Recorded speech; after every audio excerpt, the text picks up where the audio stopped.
A exposição Os Caminhos de Liberdade Religiosa em Portugal, inaugurada a 13 de dezembro aqui na Assembleia da República, procura registrar o que aconteceu no nosso país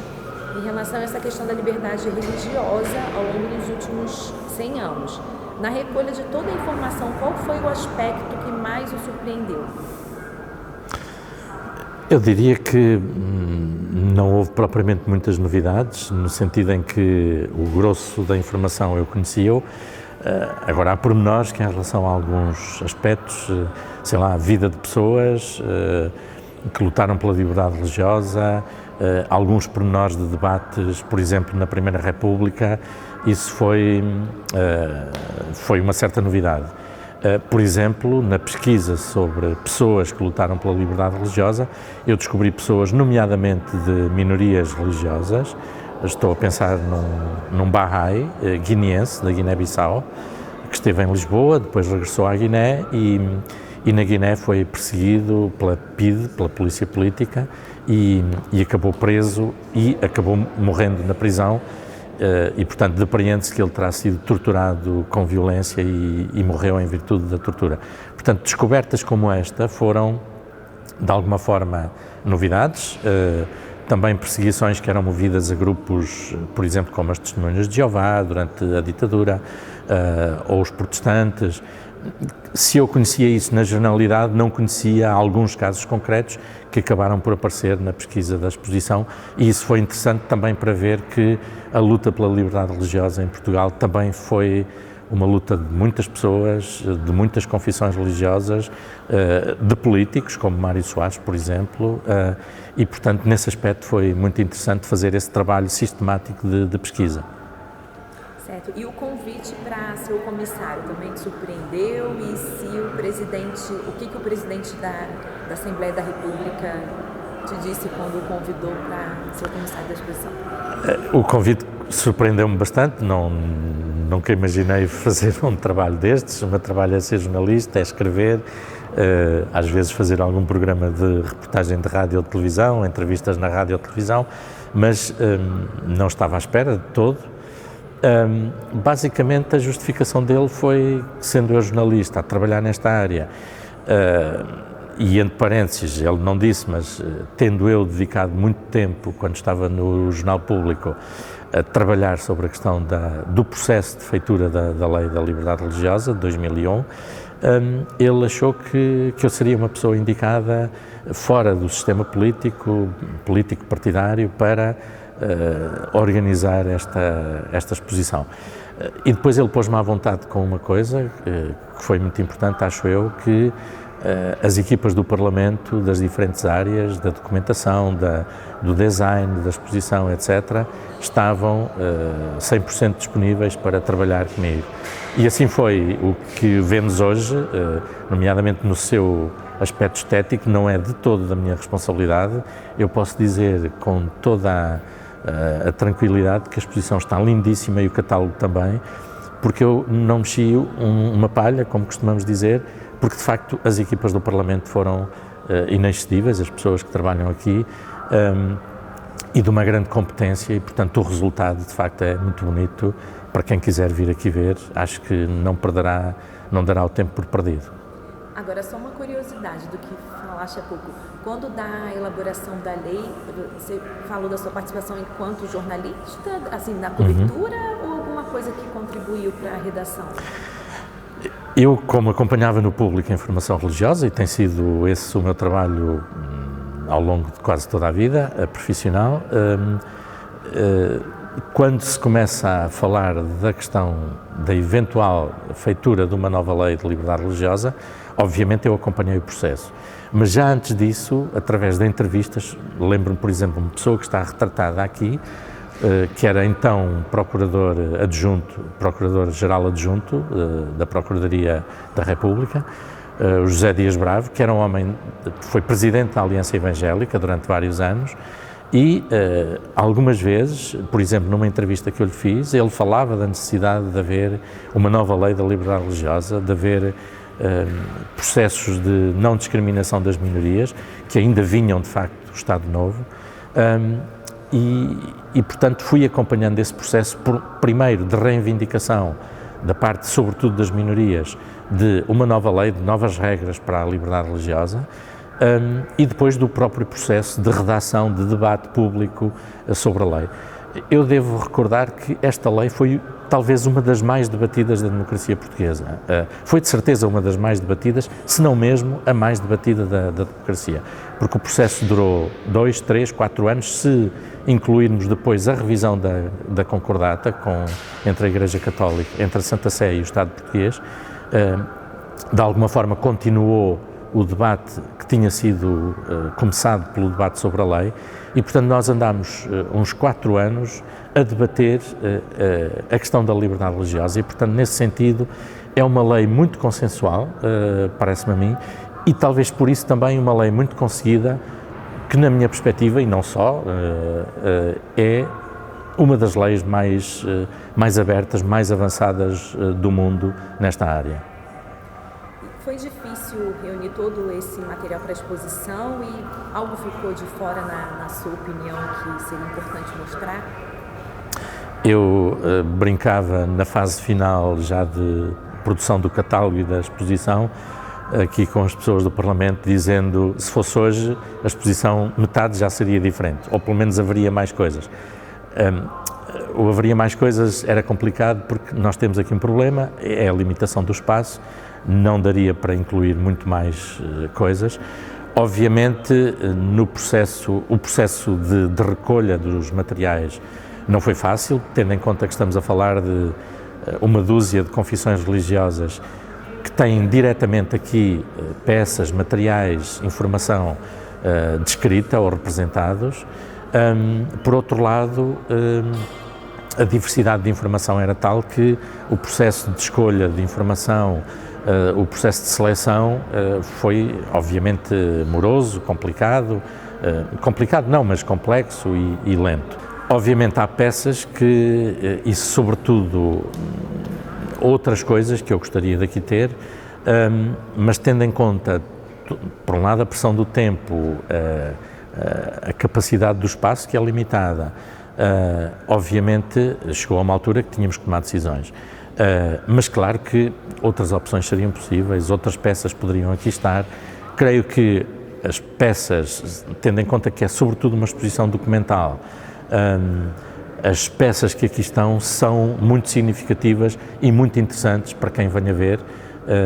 são muito interessantes de ver, de visualizar, começando pelo sino, que fazia parte do antigo mosteiro, onde hoje está o Palácio de São Bento, e acabando, sei lá, no microfone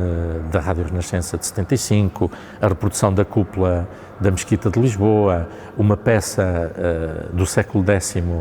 dos Ismaílis, o Apocalipse de Lourvão, também da Idade Média Portuguesa. Enfim, temos aqui um conjunto de peças muito, muito interessantes, visualmente muito bonitas, historicamente também relevantes para contar o que foi este processo ao longo dos últimos 100 anos e, nomeadamente, ao longo dos últimos 50 e 20 anos, vamos dizer assim. E o fato da Assembleia da República ter acolhido e promover e acolher essa exposição é sinal de que, atualmente, a relação de poder e Estado com os grupos religiosos, essa relação é mais pacífica ou a história pode vir a se repetir de maiores embates? Ou não, ou é um sinal de que a relação de poder e religião tende a ser mais pacífica? A história, estamos a ver hoje pelo nosso mundo fora e aqui também em Portugal, a história pode voltar atrás, com o que se passa em termos do crescimento de fenómenos de intolerância, de partidos que defendem a xenofobia ou o racismo às claras. Estamos a ver que, de facto, a história pode repetir-se, quer dizer, há as tragédias que nós vivemos no século XX, em termos da guerra de 14-18 e depois da Segunda Guerra Mundial, pensávamos que isso já não se poderia repetir e vemos cada vez mais com o que se passa na Ucrânia, entre Israel e Gaza, em vários países da África, em vários países da Ásia, do Médio Oriente, etc., que, de facto, estes fenómenos podem voltar a acontecer. A partir do momento em que elegemos o outro como um inimigo e não como um adversário, como um parceiro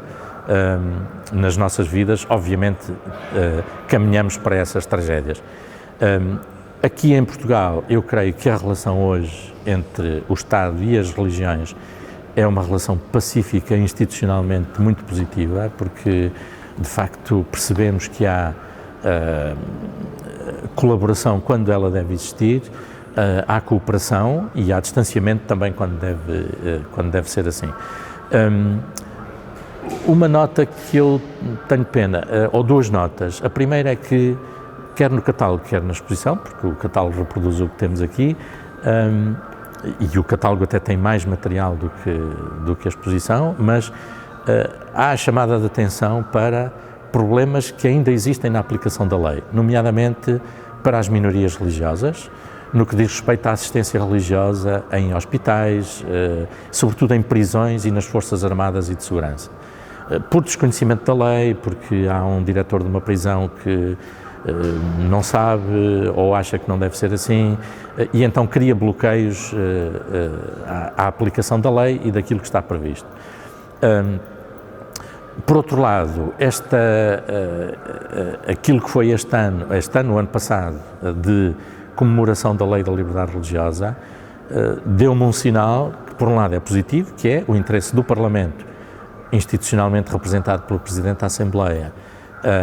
e de uma série de deputados que se manifestaram, de facto, muito interessados em desenvolver iniciativas nesta área, neste tema, desde logo a realização de 3 colóquios, a exposição e um livro que sairá ainda,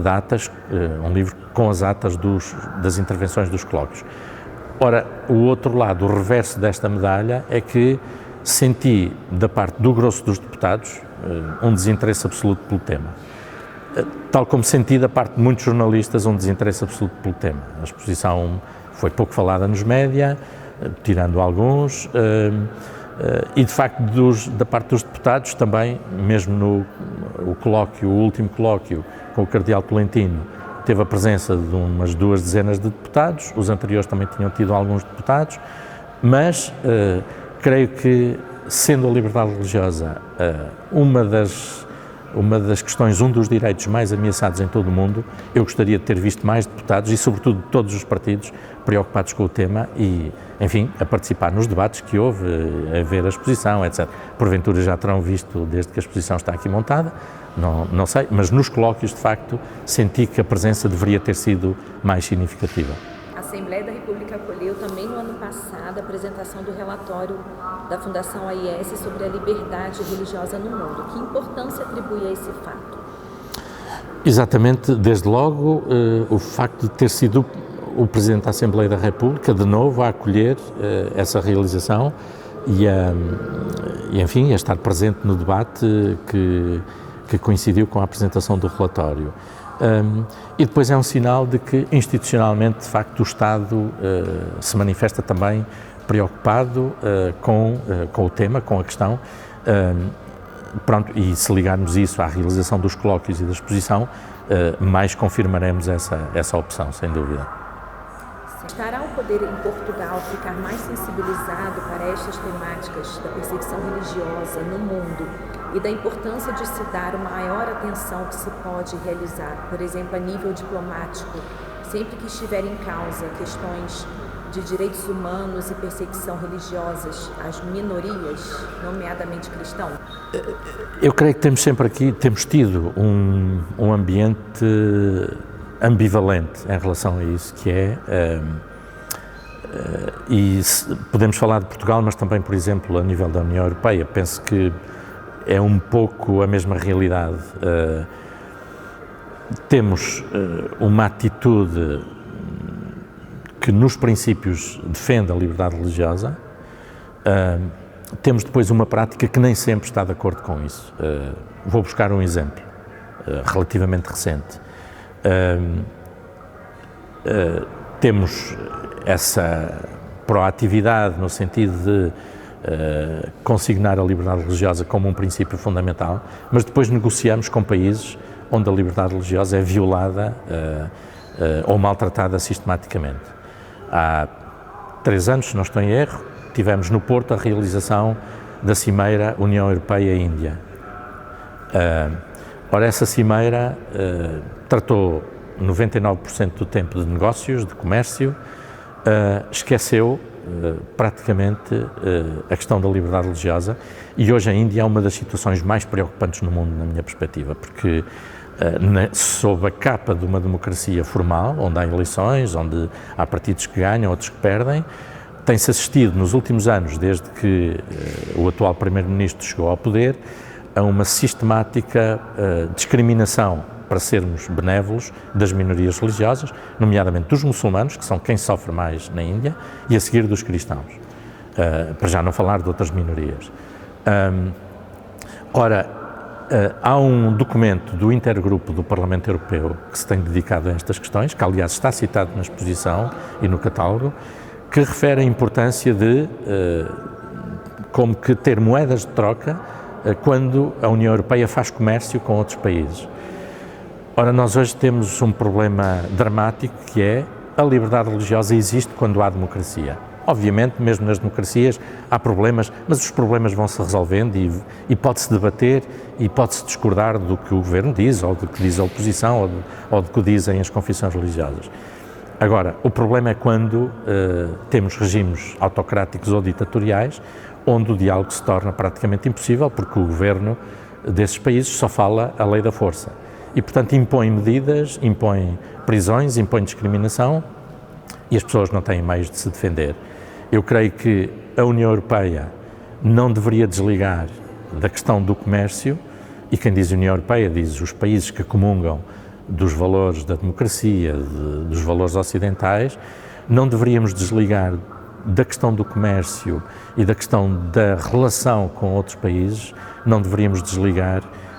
a questão da promoção dos direitos humanos, desde logo, e da democracia, da instauração da democracia. E o que hoje vimos é uma regressão também a esse nível, mesmo nas nossas políticas externas, porque, digamos, acabamos por ter menos força, não temos a força militar a nível europeu e, portanto, não temos capacidade de persuasão, ou não temos sabido tê-la, e acabamos por negociar com países com os quais, digamos, nos quais os valores dos direitos humanos são, de facto, muito postos em causa, desde logo a nível da liberdade religiosa.